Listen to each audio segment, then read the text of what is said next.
क्या हुआ जब एक लड़की रात 3 बजे चुपचाप बांके बिहारी मंदिर के अंदर घुस गई और फिर बांके बिहारी जी ने जो चमत्कार दिखाया उसे देखकर आपके भी रोंगटे खड़े हो जाएंगे।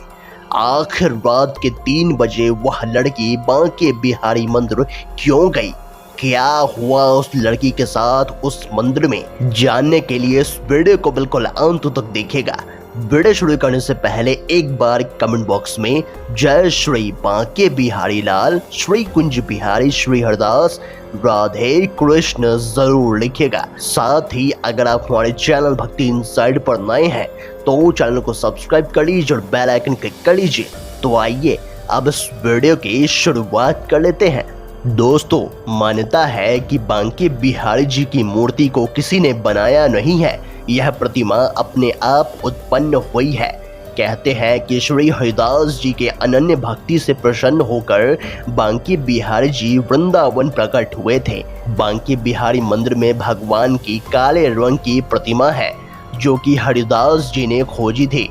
मान्यता है कि इस मूर्ति में राधा और श्री कृष्ण दोनों की ही छवि है, इसीलिए यहाँ पर आकर जो भी भक्त दर्शन करते हैं उनका जीवन सफल हो जाता है। आज की इस घटना में एक ऐसी कहानी के बारे में हम आपको बताएंगे जो आपको भी बांके बिहारी जी के चमत्कार को मानने पर विवश कर देगी। इस घटना की शुरुआत होती है भारत की राजधानी दिल्ली शहर से, जहां अंगद और सीमा नाम के दो पति पत्नी अपनी 9 साल की बच्ची अनन्या के साथ रहा करते थे। हाल ही में सभी लोग मथुरा वृंदावन बहुत ज्यादा जा रहे हैं। मथुरा वृंदावन जाने के पीछे उनका उद्देश्य भगवान के दर्शन करना नहीं बल्कि इंस्टाग्राम पर रील बनाना व मनोरंजन करना हो गया है। और इसी इरादे से अंगद और सीमा भी अपनी 9 साल की बच्ची को लेकर मथुरा वृंदावन घूमने के लिए गए, लेकिन उन्हें इस बात का अंदाजा भी नहीं था कि उनकी ये सोच उनकी 9 साल की बच्ची के ऊपर बहुत भारी पड़ने वाली है। जब वे मथुरा पहुंचे तो उन्होंने भगवान श्री कृष्ण के जन्म स्थान के बहुत ही अच्छे से दर्शन किए, लेकिन जब वो वृंदावन पहुंचे तो बांके बिहारी मंदिर में इतनी ज्यादा भीड़ थी कि वह चाहकर भी आगे नहीं बढ़ पाए। उन्होंने लौटना ही सही समझा और भीड़ के डर के कारण उन्होंने उस समय बांके बिहारी जी के दर्शन नहीं किए, जिसके बाद वो पूरे वृंदावन में इधर उधर घूमने लगे। उनके मन में भगवान के दर्शन न होने का थोड़ा भी गम नहीं था, क्योंकि वह तो मथुरा वृंदावन केवल घूमने के इरादे से आए थे। लेकिन फिर बांके बिहारी जी ने एक ऐसी लीला रची जिसके बाद अंगद और सीमा जन्मों जन्मांतर के लिए बांके बिहारी जी के भक्ति में लीन हो गए। उस समय भीड़ का एक ऐसा प्रवाह आया कि उनकी 9 साल की बच्ची उनके हाथों से गुम हो गई। वो इधर उधर अनन्या को ढूंढ रहे थे, लेकिन उसका कोई पता नहीं चल पाया था। सीमा बहुत ज्यादा परेशान हो चुकी थी। बच्ची को हर तरफ ढूंढ ढूंढ कर उसके पसीने छूट गए थे। वो फूट फूट कर रोने लगी। अपनी बच्ची को ना पाकर अंगद का हाल भी बेहाल हो चुका था। वे दोनों चारों ओर अपनी बच्ची को ढूंढ रहे थे, पर अनन्या कहीं भी नहीं मिली। अब ढूंढते ढूंढते शाम के 7 बज चुके थे। तभी एक पान वाले ने बताया कि उन्होंने इस बच्ची को निधिवन के आसपास घूमते हुए देखा है। दरअसल निधिवन एक ऐसी जगह है जहां के बारे में मान्यता है कि वहां आज भी अर्धरात्रि के बाद भगवान श्री कृष्ण गोपियों के साथ रास रचाते हैं। इसीलिए शाम की आरती के बाद निधिवन को बंद कर दिया जाता है। उसके बाद वहां कोई नहीं रहता। वहां रहने वाले पशु पक्षी भी शाम होते ही वन को छोड़कर चले जाते हैं।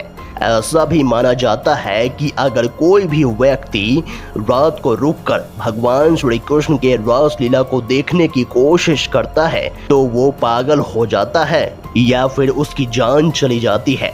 लेकिन अंगद को जो जानकारी मिली थी उस आधार पर वो निधिवन के आसपास अपनी बेटी को ढूंढने लगा। 6 बजे निधिवन के दरवाजे बंद हो चुके थे। अंगद को ऐसा लग रहा था कि कहीं अनन्या निधिवन के अंदर तो नहीं रह गई। उसने सीमा को एक धर्मशाला में रुकवाया और फिर किसी तरह दीवार कूदकर वो निधिवन के अंदर चला गया। उसे इस बात का बिल्कुल भी अंदाजा नहीं था कि उसने कितना बड़ा खतरा मोल ले लिया था। रात्रि के समय वो निधिवन के अंदर इधर उधर अपनी बेटी को ढूंढता जा रहा था, लेकिन अनन्या का कोई भी पता नहीं चला, जिसके बाद वह थक हार कर निधिवन के अंदर ही सो गया।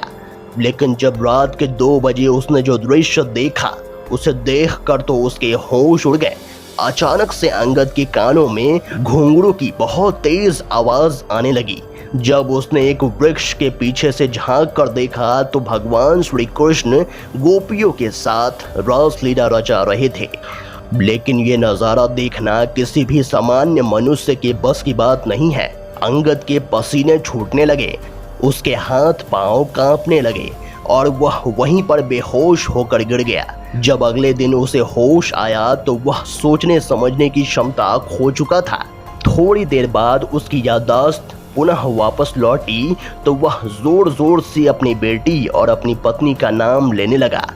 तो वह कुछ लोगों का सहारा लेकर वह उसी धर्मशाला पहुंचा जहां पर उसने अपनी पत्नी को ठहराया था। वहां का नजारा काफी चौंकाने वाला था, क्योंकि वहां तो उसकी पत्नी सीमा अपनी बेटी अनन्या के साथ खेल रही थी। अपनी बेटी को सही सलामत देखकर अंगद को बहुत खुशी हुई, लेकिन उसके मन में एक सवाल था कि रात भर अनन्या कहाँ थी और आखिर सीमा को वो कहाँ पर मिली। जिसके बाद सीमा ने सब कुछ सच बताते हुए कहा कि मैं भी रात भर अनन्या को ढूंढ रही थी। तभी रात्रि 4 बजे एक युवक मेरे पास आया और मुझे सांत्वना देते हुए कहा कि तुम बिल्कुल भी चिंता मत करो, तुम्हारी बेटी बिल्कुल सही सलामत है। और आज रात्रि 3 बजे वो बांके बिहारी मंदिर के अंदर आ गई है, लेकिन तुम्हें सुबह तक इंतजार करना होगा। जैसे ही मंदिर के कपाट खोलेंगे वैसे ही तुम्हें तुम्हारी बेटी सही सलामत बिल्कुल सुरक्षित मिल जाएगी। सीमा बताती है कि मुझे बिल्कुल भी अंदाजा नहीं था कि वह व्यक्ति कौन था, लेकिन उसके कहे अनुसार मैं सुबह ही बांके बिहारी मंदिर के दरवाजे पर पहुंच गई। उस समय प्रातः काल के दर्शन करने हेतु भक्तों की भारी भीड़ जमी हुई थी।